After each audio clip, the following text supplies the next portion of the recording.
We are at the Oklahomans Video Studio in downtown Oklahoma City with Joseph McGuigan and James Timberlake. This is Parties Extra, and I'm Helen Ford Wallace. Our sponsor is Party Galaxy. Our guests are here today, and you all welcome, to tell us about the John F. Kennedy Service Awards dinner coming up January 24th at the Skirvin Hilton Hotel. Welcome. Thanks for having us. Well, you all have some very special honorees that day. We do. We're really excited this year. We're keeping it local, all here in Oklahoma City. We start with Mayor Cornett, who many folks know has been extremely instrumental in building sidewalks and parks and other things that get folks out. And also folks know that he's had a program where it was specifically focused on losing weight and getting fit, and that's a great part, correlates with our mission at the center. Next, we have Carrie Watkins, who has just reached 20 years at the Oklahoma City Memorial, National Memorial and Museum, where she was instrumental in developing the run, 5K, marathon, all those different runs that not only build remembrance, but also get thousands of folks each year out in the community doing the right thing to remember that tragic event. Next, David Walters and Rhonda Walters, staples here in the community that really, if it weren't for them, we wouldn't be here as the Santa Fe Family Life Center. The last decade, they were instrumental in building programs, helping us get funding, and establish what we had. And finally, this first year, we will be doing a Lifetime Achievement Award honoring Mike Turpin. And if you want us to come back 5 or 10 or 20 times, we can go through his list, but the main item that I think is just amazing to think about is he co-chaired the event with the United Way this past year, raising over $21 million here in Oklahoma City. That's big. Well, Joseph, we didn't say it benefits the Santa Fe Family Life Center, That's right? correct.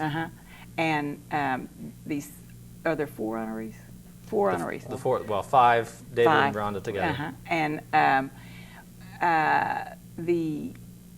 you all are, you're in the process, I mean, it's coming up real soon. I mean, yes, we right are away. right around the corner this coming Tuesday on January 24th at the Skirvin Hotel. We'll be in. This is not an annual event, is that right? Well, we've had 7 over the last 10 years, so we've done it yearly and we've done it semi-yearly, and we'll see what the future brings. But it's a big event for an entity our size to pull together. As a not-for-profit with volunteers, and certainly would love to see it become an annual event going forward. Well, and I think you picked the nicest honorees. You've had some really big names, so. Definitely. In the past, we were proud to have honored Vince Gill for the work he's done in Oklahoma, and Toby Keith. Our Master of Ceremonies this year is returning, Drew Edmondson, who was an honoree in 2008.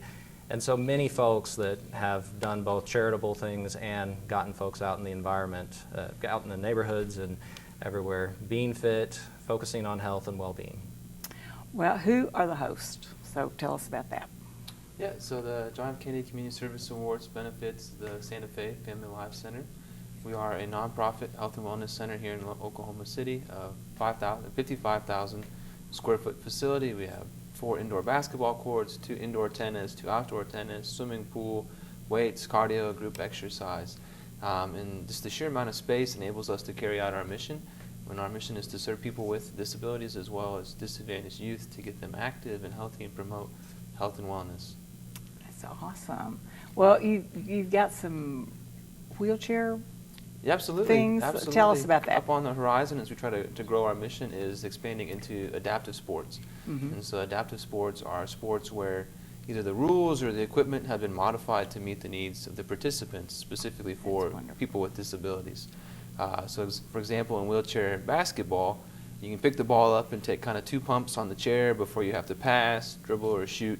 And so there's a kind of little bit of rule change, equipment changes to kind of allow the participants to compete. And adaptive sports is a great need here in Oklahoma City.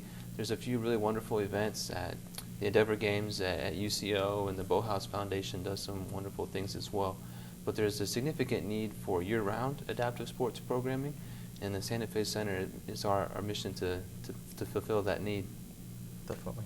Well, James, any other programs like that? I mean, because I think that's interesting. Yeah, the adaptive sports I think are going to be really huge in Oklahoma City. if you look at any of the census or the statistical information, about 10% of the population lives with a disability. And so in the Oklahoma City Metro, that's a large number of people. And so that's a great need in the community that we're looking to fulfill. In addition to adaptive sports, a few of our other programs working with youth as well as adults, we work with Special Olympics. And so we host a regional annual Special Olympics basketball tournament. In this previous fall, we had them out in November and had over 30 teams this year, so it's the biggest tournament to date. And it's really neat to see the athletes come and compete in front of a packed house. It's a lot of fun, and we always have all the volunteers come out. It's a great event. We also work with Positive Tomorrow School for homeless children. And so at the school, they don't have a gymnasium. So we bring the kids over once a week for PE class, and it provides so much excitement and just a commotion in the facility. It's a lot of fun. The kids just come in and play and have fun because a lot of times they don't have the opportunity just to be, a normal kid. And so it's so great for them to come in and play basketball or dodgeball or kickball or all the different sports that they do in PE class. It's a great program too. It's a lot of fun. It's just a blessing to be a part of it, really, to see the kids and their excitement and the joy that they have. It's fun just to be a part of it. That is awesome. So, and you all are founded by the Knights of Columbus, is that right? That's correct. Yes. And so in 2006, the Knights of Columbus got this facility in a great trade with Chesapeake Energy. They had a small facility there off of 63rd, and so we moved a mile and upgraded at least 10 times to the facility we have now. And it was a difficult decision to try and do that because this is a large undertaking, but we knew that with the help of our volunteers and the community that we've had over the last 10 years, we've been able to expand our program significantly. Whether it be financial, physical, or intellectual difficulties that individuals have, we've had a space to do that. I mean, beyond what James mentioned, we've worked with the Center of Family Love and Minnie OCASA for the adaptive sports. There's just a long list of organizations that can't find that space to do the things they want to or can't build the year-round programming, and we step in to help with that. Now, we didn't tell your title, so Joseph, you are board chairman for... That's correct. For the Santa Fe Family Life Center, I am the president of the board, and for this year's event, I stepped in as event chair to help learn about the process and really was excited to have a good event. This is James' first and my first to be actively involved, and it's been a great experience. And you are? The executive director at the Santa Fe Family Life Center. Awesome. Okay, so tell us about the dinner. I mean, your speakers will be on your program. Correct. So we have it'll be a good dinner. Yes, we have a wonderful short rib and salmon dinner planned. Sounds good. Starting with a nice, I believe it's a bib salad, and finishing with your choice of chocolate that will be gluten-free for those that are worried. And then I believe it's a fruit and tart kind of alternative. And your decorations are very spectacular. I am sure they are.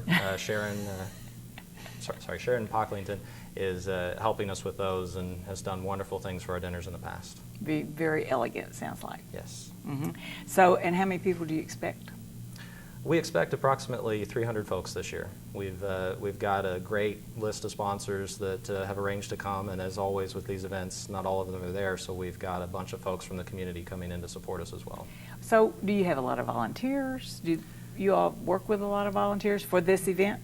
So typically, the Knights of Columbus provide the largest volunteer base for this organization since the Knights founded it, but we also work with some of the partners James mentioned and other volunteers from the community that help us. So for this dinner, we can do it with about 25 volunteers all in kind of across the board, but the hope is, as we continue, that it might take 30 or more in the future. And so where can we get tickets? So the web address is the easiest thing to remember, and that is jfkaward.com. So John F. Kennedy, jfkaward.com. And on there's a link to purchase tickets. Alternatively, you can call James to keep him busy at 405-840-1817, and he'd be standing by taking your orders.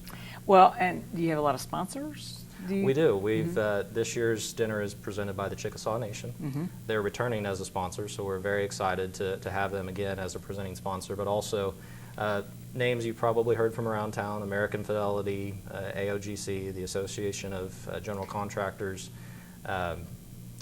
Bank First, Devon Energy, the Knights of Columbus, the council, separate from the facility itself as a sponsor. And then, gosh, I think we got probably 40 other sponsors of tables or half tables. And then at this point, we've sold 50, 75 tickets Individual beyond tickets. all the sponsors. So, yeah, real good showing from the community for an organization our size. Well, good. So anything else about the Family Life Center or the dinner that you want to say? Yeah, I mean, in addition to the great nonprofit charitable programs we conduct, it's also a full-service rec center, so people can come, work out, get a fitness membership, a tennis membership, and it's neat that a portion of everyone's membership revenues goes to support the charitable programs. So if people are looking Oh, for that's where it goes. a Yeah. gym just to come work Mhm. out, they can Mhm. give back just by working out. So if they come work out with us, that membership revenue supports our work with Special Olympics, the VA, or Positive Tomorrows. Right. Awesome. Whether individual fitness memberships or many folks, the thing I hear the most is they've been there 100 times for their kids' basketball games or their kids' volleyball games. All of those revenues go to support the charitable programs. You know, after we pay for those costs, that's how the facility balances. We raise funds and then we use those to support operations. Awesome. It's a great mix. Well, we're glad you all came in, and your dad is Patrick McGuigan of That's our correct. own place here at the Yes. Oklahoma. Yes. He was editorial editor for many, many years. Yes. Nice to return here. And we miss him a lot. We do. We I miss will him. let him know. Okay. And so, thanks you all for coming in Thanks for having us. Thank you. and for telling us about this outstanding event. You have very, very deserving honorees.